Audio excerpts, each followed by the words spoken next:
அன்பு சகோதரர் பாலசுப்ரமணியன் அவர்கள் நம்முடைய உள்துறை அமைச்சருடைய வாழ்த்துறையை மொழிபெயர்ப்பார்கள். मेरे साथ बोलिए, भारत माता की। भाई ऐसी आवाज नहीं चलेगी, இன்னும் கொஞ்சம் சத்தமா சொல்லுங்க.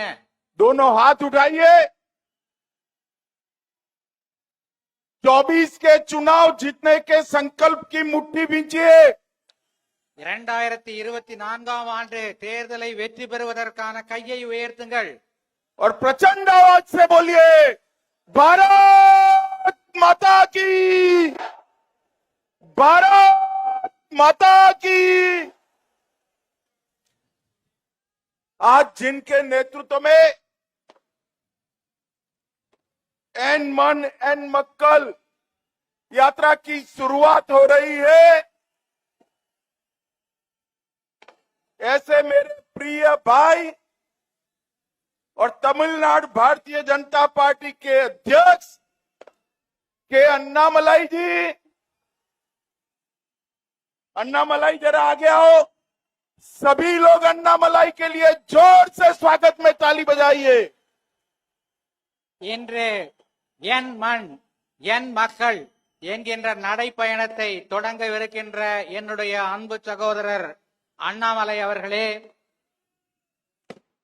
डॉक्टर एल मुरुगन जी, Shri R B Uday Kumar ji, AIADMK के नेता, श्री सीटी रवि जी, भारतीय जनता पार्टी के राष्ट्रीय महासचिव, श्री पी सुधाकर रेड्डी जी, यहाँ के हमारे प्रभारी श्री एसी षणमुगम जी, अध्यक्ष new India justice party, Shri G K Vasan ji, Tamil Maanila Congress party के नेता श्री टी देवनाथन यादव जी, अध्यक्ष India Makkal Kalvi Munnetra Kazhagam, Shri V John Pandian ji, Shrimati Vanathi Srinivasan ji, Shri Pon Radhakrishnan जी, श्री नयनार नागेंद्रन जी, मंच पर बैठे हुए एनडीए का नेतृत्वगण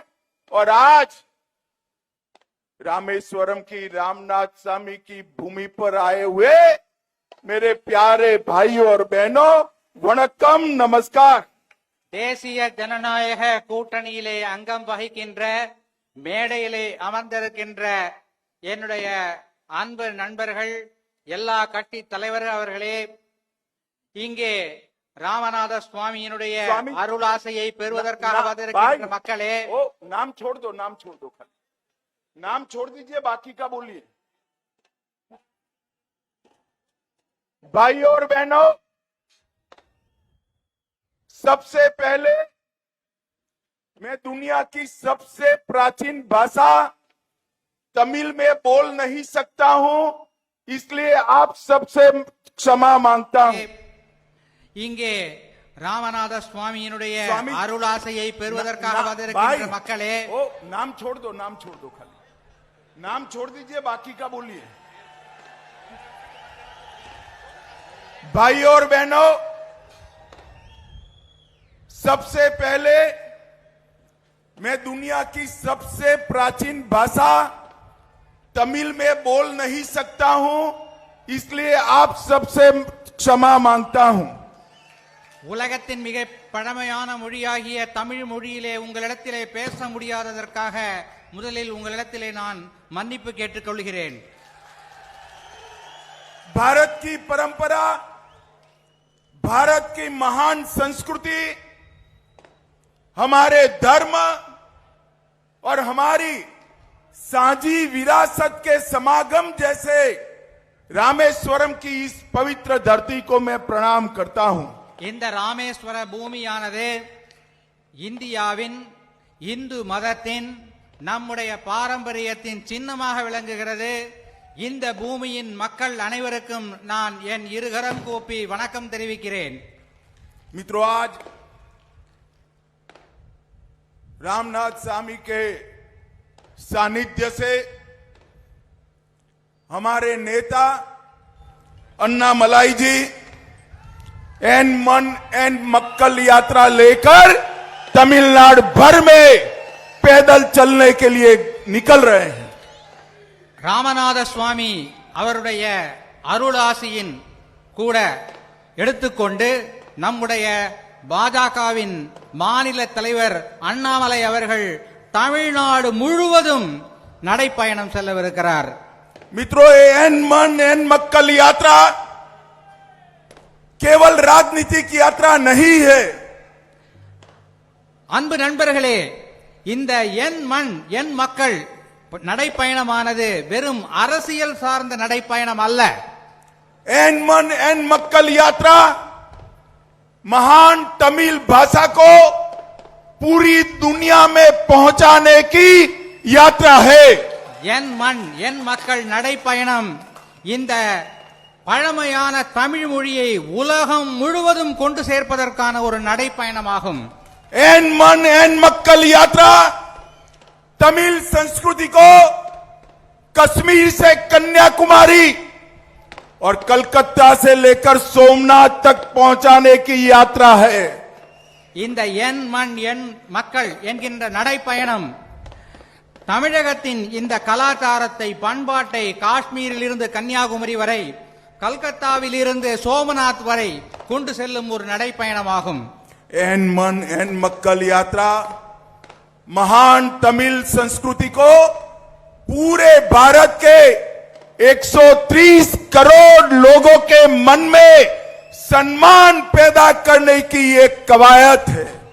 இந்த என் மண் என் மக்கள் நடைப்பயணம் இந்திய நாட்டின் 130 கோடி மக்களின் மனதிலே ஒரு மரியாதையை ஏற்படுத்துவதற்காக நடத்தப்படுகின்ற ஒரு நடைப்பயணம்.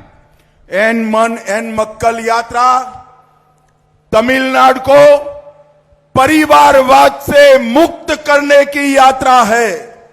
என் மண் என் மக்கள் நடைப்பயணம் தமிழகத்திலிருந்து குடும்ப ஆட்சியை ஒழிக்குவதற்காக செய்யப்படுகின்ற ஒரு நடைப்பயணம்.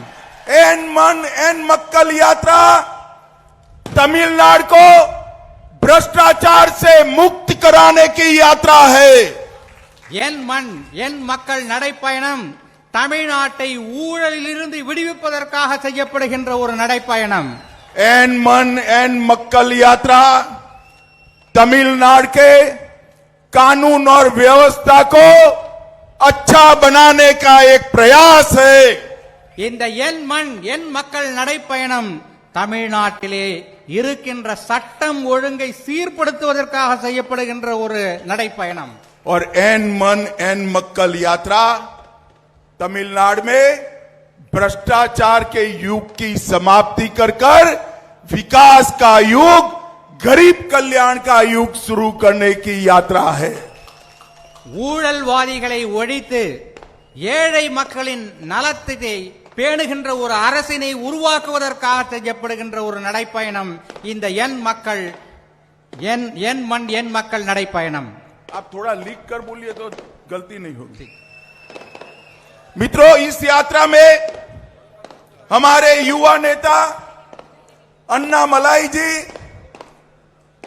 वाहन के द्वारा 10,000 किलोमीटर और पैदल 700 किलोमीटर की पद यात्रा कर तमिलनाडु की हर विधानसभा में जाने वाले हैं।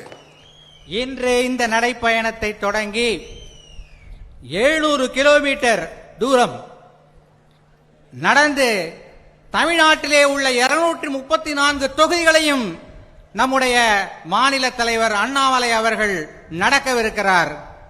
इस महान तमिलनाडु के हर जिले में, हर असेंबली में हमारे प्रिय प्रधानमंत्री नरेंद्र मोदी जी का संदेश लेकर जाने वाले हैं। இந்த தமிழ்நாட்டிலே இருக்கின்ற ஒவ்வொரு மாவட்டத்திலும் ஒவ்வொரு அசெம்பிளி தொகுதியிலும் நம்முடைய பிரியத்திற்குரிய பாரத பிரதமர் நரேந்திர மோடி அவர்களின் செய்தியை கொண்டு செல்லவிருக்கிறார் தன்னுடைய நடைப்பயணத்தின் மூலமாக திரு அண்ணாமலை அவர்கள். एमजी रामचंद्रन और महान जयललिता के गरीब कल्याण के मंत्र को गांव गांव तक पहुंचाने के लिए हमारे नेता जाने वाले हैं। புரட்சி தலைவர் எம்ஜிஆர், புரட்சி தலைவர் ஜெயலலிதா ஆகியோரின் ஏழைகள் நலத்திட்டங்களை மீண்டும் கொண்டு வருவதற்காக இந்த நடைப்பயணத்தை செய்கிறார் நம்முடைய மாநில தலைவர் திரு அண்ணாமலை அவர்கள்.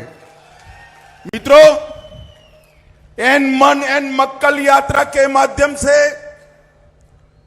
हमारे प्रदेश अध्यक्ष जी अन्नामलाई जी महान तमिल भाषा, महान तमिल संस्कृति, तमिल साम्राज्यों का इतिहास, तमिलनाडु के देश की समृद्धि में योगदान और प्रदेशवाद की जगह सबको साथ लेने वाला मोदी जी के राष्ट्रवाद को तमिलनाडु में प्रस्तापित करने जा रहे हैं। பாஜகவின் மாநில தலைவர் திரு அண்ணாமலை அவர்கள் தன்னுடைய இந்த நடைப்பயணத்தின் மூலமாக பாரம்பரியம் மிக்க தமிழ் மொழியையும் தமிழ் கலாச்சாரத்தையும் மேலும் வளப்படுத்தி நம்முடைய பிரதமர் அவர்களின் செய்தியை தமிழகத்தில் உள்ள அனைத்து மக்களிடமும் கொண்டு சேர்க்கவிருக்கிறார். मोदी जी ने हमेशा तमिल भाषा, तमिल संस्कृति और तमिल नेताओं के उद्गारों को समग्र विश्व में अनेक मंचों से दुनिया के सामने रखा है। பாரத பிரதமர் நரேந்திர மோடி அவர்கள் தமிழ் மொழியின் பழமையை, சிறப்பினை உலகத்தின் பல்வேறு மேடைகளில் சென்று முழங்கி இருக்கிறார். यूनाइटेड नेशन में सबसे पहले विश्व की सबसे पुरानी तमिल भाषा में बोलने वाले प्रधानमंत्री हमारे नरेंद्र मोदी जी है। ஐக்கிய நாடுகள் சபையிலே உலகத்திலேயே மிக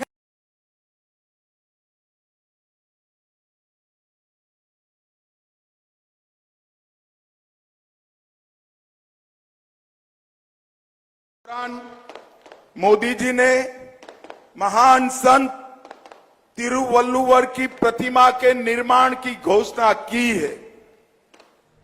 यथु मऊ रेया वरुमक लीर, समग्र दुनिया एक है, ये G20 का घोषवाक्य तमिलनाडु संस्कृति से है। ये समग्र विश्व के सामने यूनाइटेड नेशन की जनरल असेंबली में नरेंद्र मोदी जी ने कहा है। G20 அதனுடைய கூட்டங்கள் எல்லாம் இப்போது நாட்டிலே நடக்கிறது. அதன் முத்திரை வாசகமான யாதும் ஊரே யாவரும் கேளிர் என்ற வாசகத்தை நரேந்திர மோடி அவர்கள் ஐக்கிய நாடுகள் சபையிலே முழங்கினார். अपनी फ्रांस यात्रा के दौरान मोदी जी ने महान संत तिरुवल्लुवर की प्रतिमा के निर्माण की घोषणा की है। பாரத பிரதமர் நரேந்திர மோடி அவர்கள் திருவள்ளுவரின் சிலை நிறுவப்படும் என்பதையும் அறிவித்திருக்கிறார்கள். तमिल के साथ साथ देश के हर राज्य की भाषा को गौरव दिलाने के लिए 11 दिसंबर को राष्ट्रीय भाषा दिवस घोषित कर सुब्रमण्यम भारती को महान श्रद्धांजलि हमारे नरेंद्र मोदी जी ने दी है। மகாகவி பாரதியார் அவர்களின் பிறந்த தினமாக டிசம்பர் 11ஆம் நாள் இந்திய தேசிய மொழிகள் தினமாக அறிவித்து அவர் பாரத பிரதமர் நரேந்திர மோடி அவர்கள் நம்மை பெருமைப்படுத்தி இருக்கிறார். उत्तरी श्रीलंका में तमिल संस्कृति और इतिहास को संरक्षित करने के लिए प्रधानमंत्री जी ने 120 करोड़ रुपया खर्च कर जापना सांस्कृतिक केंद्र की घोषणा की है। வட இலங்கையில் தமிழ் மக்களின் பாரம்பரியத்தை காப்பதற்காக 120 கோடி ரூபாய் செலவிலே அங்கே ஒரு கலாச்சார மையத்தை பாரத பிரதமர் நரேந்திர மோடி அவர்கள் திறந்திருக்கிறார்கள்.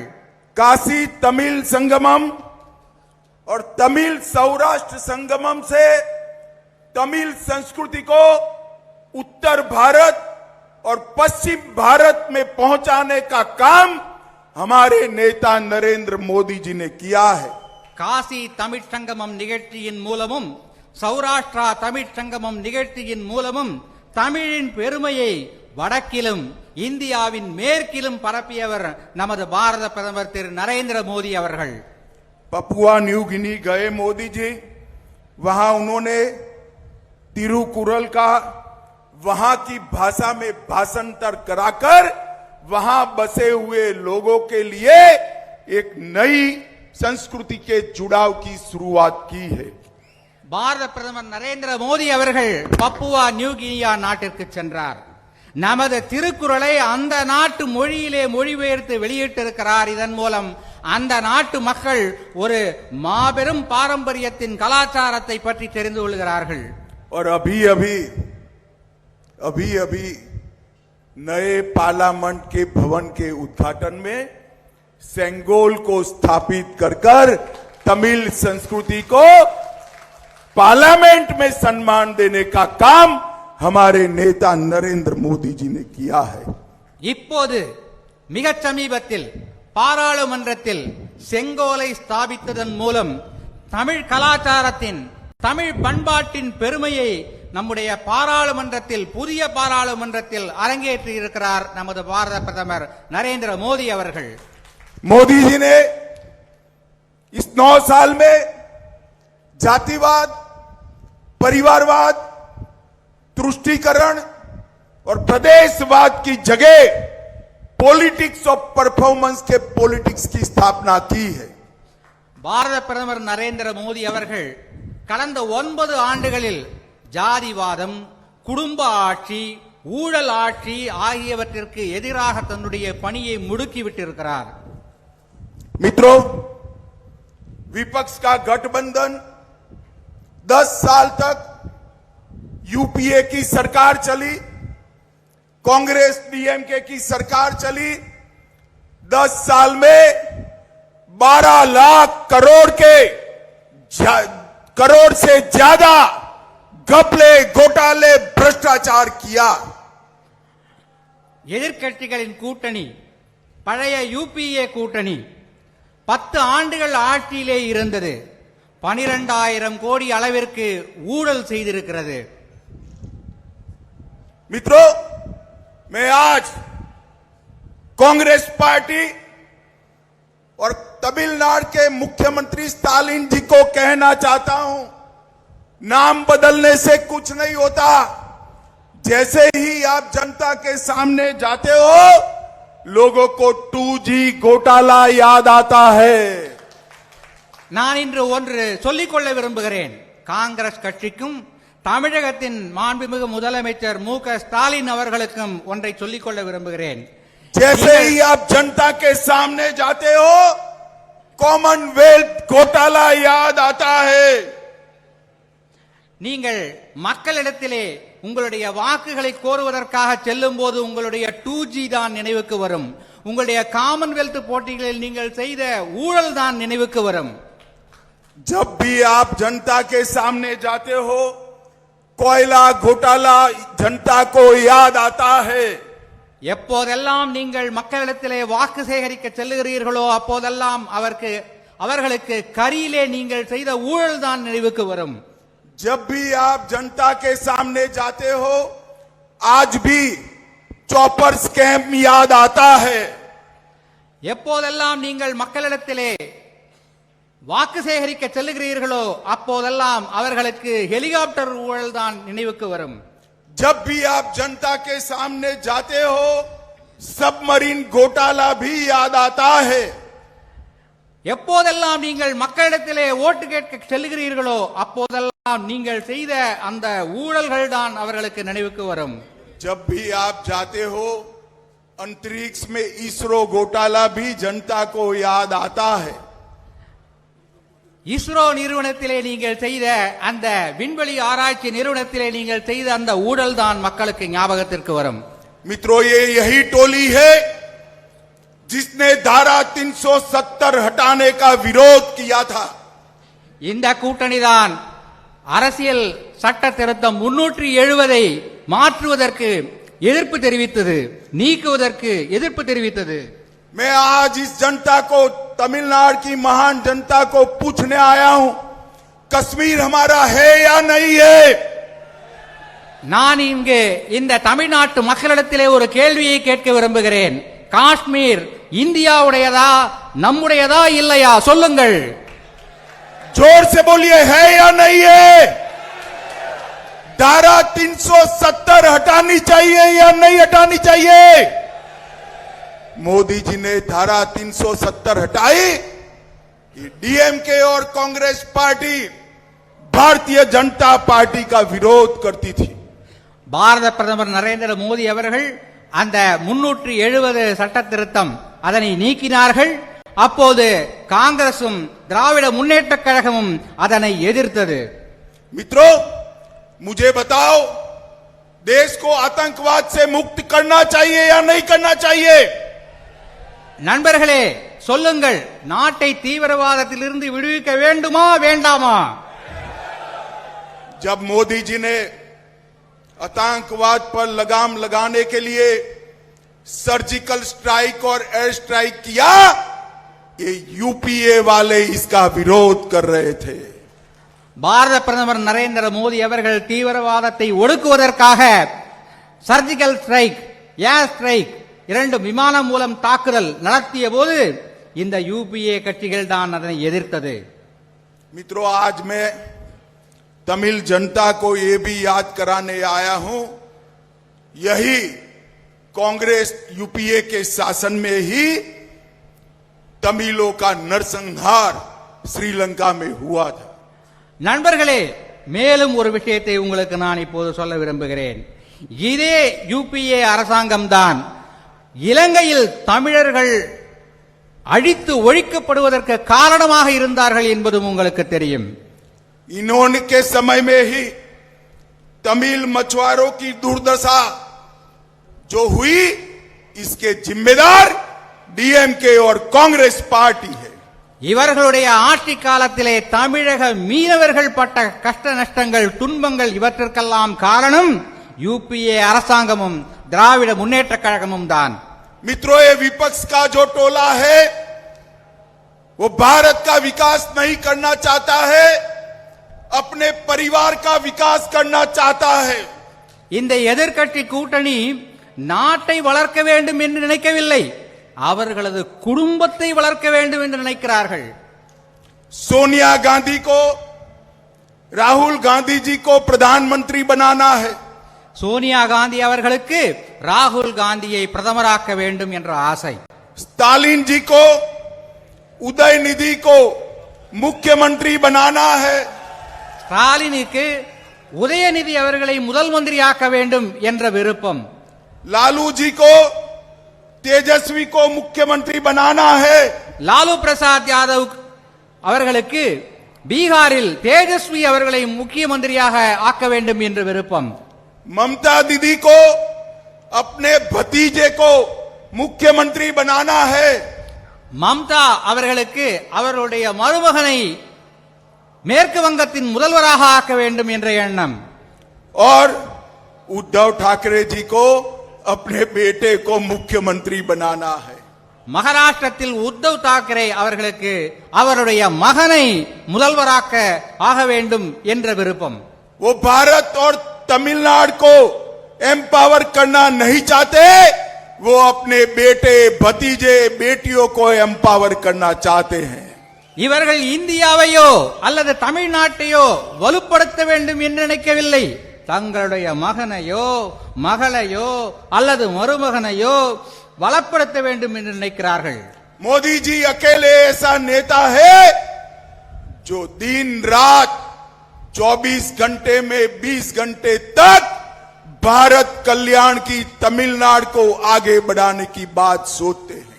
நரேந்திர மோடி அவர்கள் மட்டுமே நம் நாட்டில் இருக்கின்ற ஒரே தலைவர் இந்த நாட்டையும் தமிழ்நாட்டையும் வளப்படுத்த வேண்டும், நலத்திட்டங்களை வழங்க வேண்டும் என்ற ஒரு தலைவர்.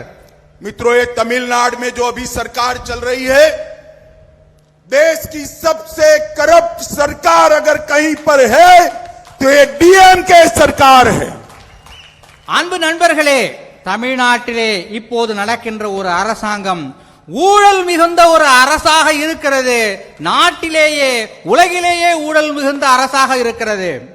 अपने मंत्रिमंडल के एक मंत्री करोड़ों रुपए के घोटाले में ईडी ने अरेस्ट किए। शर्म आनी चाहिए स्टालिन जी आपको। आज भी जेल में होने के बावजूद आपने उसको मंत्री बनाकर रखा है। உங்களுடைய மந்திரி சபையிலே ஒரு மந்திரி ஊழல் வழக்கிற்காக கைது செய்யப்பட்டு இன்று கூட ஜெயிலில் இருக்கிறார். இப்போதும் நீங்கள் அவரை உங்களுடைய மந்திரி சபையிலே மந்திரியாக தொடர்ந்து வைத்துக் கொண்டிருக்கிறீர்கள். நீங்கள் வெட்கப்பட வேண்டும் ஸ்டாலின் அவர்களே. मुझे बताइए, जो जेल में है वो मंत्री रह सकता है क्या? ஜெயிலில் இருப்பவர் மந்திரியாக நீடிக்கலாமா? சொல்லுங்கள். जोर से बोलिए, उनका इस्तीफा लेना चाहिए या नहीं लेना चाहिए? அவர் ராஜினாமா செய்திருக்க வேண்டாமா? சொல்லுங்கள். मगर स्टालिन जी नहीं ले सकते। ஆனால் ஸ்டாலின் அவரது ராஜினாமாவை ஏற்க மாட்டார். क्योंकि उनके भय है कि इस्तीफा लिया तो सारे राज, सारे सस्पेंस वो खोल देंगे। ஏனென்றால் அவர் ராஜினாமா கடிதத்தை அவரிடத்திலிருந்து வாங்கினால் அவர் எல்லா ரகசியத்தையும் வெளியே சொல்லிவிடுவார். इसलिए वो इनका इस्तीफा नहीं ले सकते।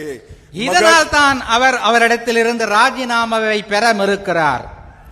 मगर मैं आपको बताता हूं स्टालिन, हमारे नेता अन्नामलाई ने सिर्फ एक ट्वीट किया और आपकी डीएमके सरकार की नींव हिल गई। नींव எங்களுடைய பாரதிய ஜனதாவின் மாநில தலைவர் கே அண்ணாமலை அவர்கள் ஒரே ஒரு ட்வீட் போட்டால் உங்களுடைய ஆட்சிக்கு பூகம்பம் ஏற்படுகிறது. और करोड़ों रुपए की घोटाले वाली फाइल तमिलनाडु की 8.5 करोड़ जनता के सामने आ गई। அவர்கள் செய்த பல கோடி ரூபாய்க்கான ஊழல் இப்போது தமிழக மக்களின் முன்னால் வெளிவந்திருக்கிறது. अब एक ट्वीट से आपकी इतनी दिक्कतें बनी है, अब अन्नामलाई 10,000 किलोमीटर की यात्रा लेकर निकले हैं, आपका क्या होगा? இந்த ஒரு ட்வீட்டின் மூலமாக நிலநடுக்கம் ஏற்படுகிறது என்றால் 10,000 கிலோமீட்டர் நடக்கப் போகிறார் எங்களுடைய தலைவர். அப்போது உங்களுக்கு என்ன ஆகும் யோசித்து பாருங்கள் ஸ்டாலின் அவர்களே. मित्रों, ये सरकार अवैध शराब माफियाओं की सरकार है। இந்த ஆட்சி ஊழல் பேர்வழிகளின் ஆட்சி, குற்றம் புரிவோர்களின் ஆட்சி. ये सरकार रेत माफियाओं की सरकार है। இந்த அரசு ரேட் மாஃபியாவின் ஒரு அரசாக இருக்கிறது. ये सरकार Tamil Nadu electricity generation and distribution निगम के घोटाले वाली सरकार है। இந்த அரசு தமிழ்நாடு மின் பகிர்வான கழகத்திலே ஊழல் செய்திருக்கின்ற ஒரு அரசு. ये सरकार गरीब विरोधी सरकार है। ஏழை மக்களுக்கு விரோதமாக செயல்படுகின்ற ஒரு அரசு இது. 500 से ज्यादा वादे स्टालिन ने अपने घोषणा पत्र में किए थे, मैं आज याद कराने आया हूं। क्या हुआ वो वादों का? உங்களுடைய தேர்தல் வாக்குறுதியிலே, திராவிட முன்னேற்ற கழகத்தின் தேர்தல் வாக்குறுதியிலே ஸ்டாலின் அவர்கள் கொடுத்த வாக்குறுதிகள் எல்லாம் என்ன ஆயிற்று? वो वादे पूरे करने की जगह आपने समग्र तमिलनाडु को शराब और नस्ली दवा और गांजों के व्यापार में डुबो दिया है। உங்களுடைய வாக்குறுதிகளை நிறைவேற்றுவதற்கு பதிலாக தமிழ்நாட்டு மக்களை, தமிழ்நாட்டை மருந்துகள், கெட்ட மருந்துகள் அவர்களுக்கு அளிப்பதன் மூலம் மிகப்பெரிய ஊழலை நீங்கள் செய்திருக்கிறீர்கள். आंकड़े लिखना जरा, मैं कुछ भी करूं। मित्रों, मैं आज डीएमके और कांग्रेस के नेताओं को पूछने आया हूं, 2004 से 14 केंद्र में आपकी सरकार थी, आपने कितना रुपया तमिलनाडु के विकास के लिए दिया? நான் காங்கிரசிடமும் திராவிட முன்னேற்ற கழகத்திடமும் ஒரு கேள்வியை கேட்க விரும்புகிறேன். 10 ஆண்டுகள் நீங்கள் மத்தியிலே உங்கள் கூட்டணி ஆட்சியிலே இருந்தது. அந்த காலத்தில் தமிழகத்திற்கு நீங்கள் எத்தனை ரூபாய் நிதி ஒதுக்கியிருந்தீர்கள்? मैं आज आपका हिसाब लेकर आया हूं। இன்று உங்களுக்கு நான் அந்த கணக்கை தருகிறேன். 2004 से 14 में डिवोल्यूशन ग्रांट में आपने 9,49,000 करोड़ रुपया दिया। நீங்கள் 2004-2014 டெவல்யூஷன் கிராண்ட் என்ற அந்த வகையிலே உங்களுக்கு 9,49,000 கோடி ரூபாய் வழங்கப்பட்டிருக்கிறது. भारतीय जनता पार्टी की सरकार ने इससे 3 गुना पैसा देने का काम भारतीय जनता पार्टी ने किया।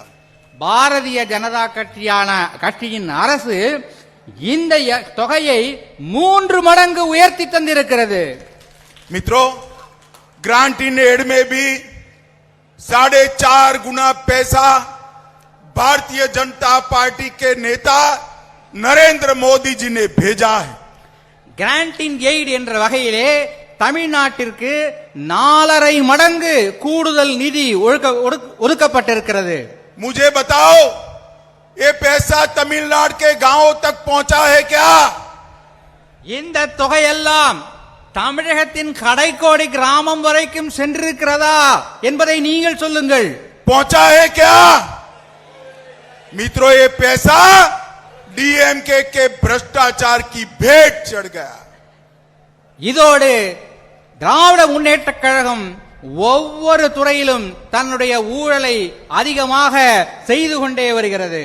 हमारी एनडीए सरकार ने रोडवेज में 45,000 करोड़ रुपया दिया। எங்களுடைய என்டிஏ அரசாங்கம் 45,000 கோடி ரூபாய் சாலை அபிவிருத்திக்காக தந்திருக்கிறது. चेन्नई मेट्रो के लिए 73,000 करोड़ रुपया दिया। சென்னை மெட்ரோ ரயிலுக்காக 73,000 கோடி ரூபாய் தந்திருக்கிறது. तमिलनाडु में रेलवे के लिए मेट्रो के अलावे 30,000 करोड़ रुपया दिया। மெட்ரோ ரயில் தவிர பிற ரயில்வே திட்டங்களுக்காக 34,000 கோடி ரூபாய் தந்திருக்கிறது. और 2 वंदे भारत एक्सप्रेस चेन्नई मैसूर और चेन्नई कोयम्बटूर शुरू की। 2 வந்தே பாரத் ட்ரெயின்கள் சென்னையிலிருந்து மைசூர் வரை ஒன்று, சென்னையிலிருந்து கோயம்புத்தூர் வரை ஒன்று இங்கே தொடங்கப்பட்டிருக்கிறது.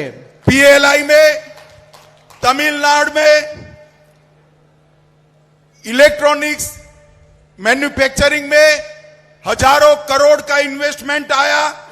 डिफेंस कॉरिडोर बनाकर हजारों करोड़ रुपए का इन्वेस्टमेंट लाया और 11 मेडिकल कॉलेज नरेंद्र मोदी सरकार ने देने का काम किया है। மின்னணு சாதனங்கள் உற்பத்தியிலே 100 கோடி ரூபாய் முதலீடை கொண்டு வந்திருக்கிறது. ராணுவ தளவாடங்கள் உற்பத்தி செய்வதற்கான தொழில்துறையிலே 1000 கோடி ரூபாய் முதலீடை கொண்டு வந்திருக்கிறது. அதோடு இன்னும் பல திட்டங்களை இங்கே என்டிஏ அரசு கொண்டு வந்திருக்கிறது. 11 மருத்துவக் கல்லூரிகளையும் கொண்டு வந்திருக்கிறது. और मित्रों, गरीब कल्याण के लिए 46 लाख किसानों को हर साल 6,000 रुपीस देने का काम नरेंद्र मोदी सरकार ने किया। ஏழைகளுக்கு உதவி செய்யும் திட்டமான கிசான் சம்மான் திட்டம், அந்த திட்டத்தின் மூலமாக 46,44,000 உழவர்களுக்கு வருடத்திற்கு 6,000 ரூபாய் தருகின்ற திட்டத்தை மோடி அரசு தொடங்கி இருக்கிறது. जल जीवन मिशन के तहत 86 लाख परिवारों को पानी का कनेक्शन आजादी के 75 साल के बाद नरेंद्र मोदी जी ने दिया। குழாய் மூலம் குடிநீர் வழங்கும் ஜல் ஜீவன் மிஷன் திட்டத்தின் கீழ் 86 லட்சம் மக்களுக்கு வீடுகளுக்கு நேரடியாக குழாயின் மூலம் குடிநீர் தருகின்ற திட்டத்தை நரேந்திர மோடி அவர்கள் செய்திருக்கிறார். 1,85 लाख लोगों को 5 लाख तक का पूरा हेल्थ का खर्चा आयुष्मान भारत के तहत फ्री ऑफ कॉस्ट किया। 1,86,00,000 மக்களுக்கு அவர்களுடைய மருத்துவ செலவை இலவசமாக அவர்கள் செய்து கொள்வதற்கு ஏற்ற வகையிலே ஆயுஷ்மான் பாரத் என்கின்ற திட்டத்தை பாரத பிரதமர் அவர்கள் கொண்டு வந்திருக்கிறார். 62 लाख परिवारों को टॉयलेट देने का काम किया. 62 லட்சம் மக்களுக்கு குடும்பங்களுக்கு கழிப்பறை வசதி ஏற்படுத்தி கொடுக்கும் திட்டத்தை பாரத பிரதமர் நரேந்திர மோடி அவர்கள் தந்திருக்கிறார். 1 करोड़ 10 लाख परिवारों को हर व्यक्ति को 5 केजी चावल फ्री ऑफ कॉस्ट देने का काम नरेंद्र मोदी सरकार ने किया. 1 கோடியே 10 லட்சம் மக்களுக்கு ஒவ்வொரு குடும்பத்திற்கும் 5 கிலோ அரிசி இலவசமாக வழங்குகின்ற அன்ன யோஜனா திட்டத்தை பாரத பிரதமர் அவர்கள் தந்திருக்கிறார். 15 लाख परिवारों को प्रधानमंत्री आवास योजना का हाउस देने का काम किया. 15 லட்சம் குடும்பங்களுக்கு பிரதம மந்திரியின் வீட்டு வசதி திட்டத்தின் மூலமாக வீடுகள் கட்டி கொடுக்கப்பட்டிருக்கின்றன. और डीबीटी स्कीम से 1.31 लाख करोड़ रुपया गरीबों के बैंक अकाउंट में ट्रांसफर किया. 1 கோடியே 31 லட்சம் மக்களுக்கு இந்த ஜன்தன் ஸ்கீம் மூலமாக பணம் செலுத்தப்பட்டிருக்கிறது. मित्रों, मैं आज स्टालिन जी को कहने आया हूं. स्टालिन जी, मैंने एनडीए सरकार ने ये 9 साल में क्या किया, इसका हिसाब तमिलनाडु की 8.5 करोड़ की 8.5 करोड़ जनता को दिया है. आप यूपीए सरकार ने 10 साल में क्या किया था, इसका हिसाब तमिल जनता को दीजिए. நான் இன்று தமிழக முதல்வர் ஸ்டாலின் அவர்களிடம் ஒரே ஒரு கேள்வியை கேட்க விரும்புகிறேன். 9 ஆண்டுகளில் என்டிஏ அரசாங்கம் என்னென்ன திட்டங்கள் எல்லாம் கொண்டு வந்தது, எத்தனை தொகை ஒதுக்கப்பட்டது என்பதற்கான கணக்கு வழக்கினை நான் இங்கே இந்த தமிழக மக்களுக்கு தந்திருக்கிறேன். உங்களுடைய பழைய என்டிஏ அரசாங்கம் என்ன செய்தது என்பதை நீங்கள் சொல்லுங்கள். मित्रों, अंत में मैं इतना ही कहना चाहता हूं. एन मन एन मक्कल यात्रा हमारे नेता प्रदेश अध्यक्ष के नेतृत्व में, अन्नामलाई के नेतृत्व में तमिल संस्कृति, तमिल गौरव का पुनः जागरण तो करेगी, परंतु साथ में तमिलनाडु और 24 में मोदी जी के नेतृत्व में दिल्ली में भी फिर से एक बार एनडीए सरकार बनाएगी.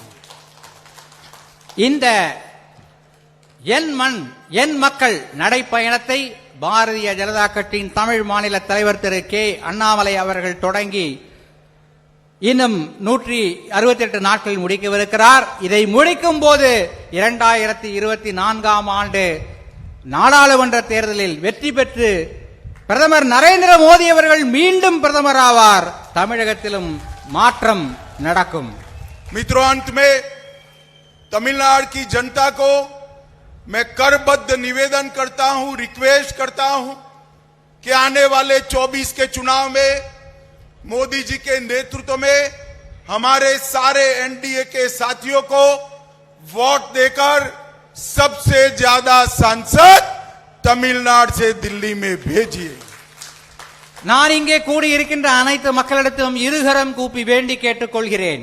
2024ஆம் ஆண்டு நாடாளுமன்ற தேர்தலிலே பாரதிய ஜனதா கட்சிக்கும் மேடையிலே இருக்கின்ற எங்களுடைய கூட்டணி கட்சிகள் அனைத்திற்கும் வாக்களித்து அதிக அளவில் தமிழ்நாட்டிலிருந்து பாராளுமன்ற உறுப்பினர்களை நீங்கள் டெல்லிக்கு அனுப்ப வேண்டும் என்று கேட்டுக்கொள்கிறேன். मेरे साथ दोनों हाथ उठाइए, उठाइए दोनों हाथ. இரு கைகளை உயர்த்தி சொல்லுங்கள். मोदी जी को पीएम बनाने के संकल्प की मुट्ठी भींचिए. மோடி அவர்களை பிரதமராக்குகின்ற அந்த இலட்சியத்தை நினைத்து கையை முறுக்குங்கள். और प्रचंड आवाज से बोलिए, भारत माता की, भारत माता की, वंदे वंदे वंदे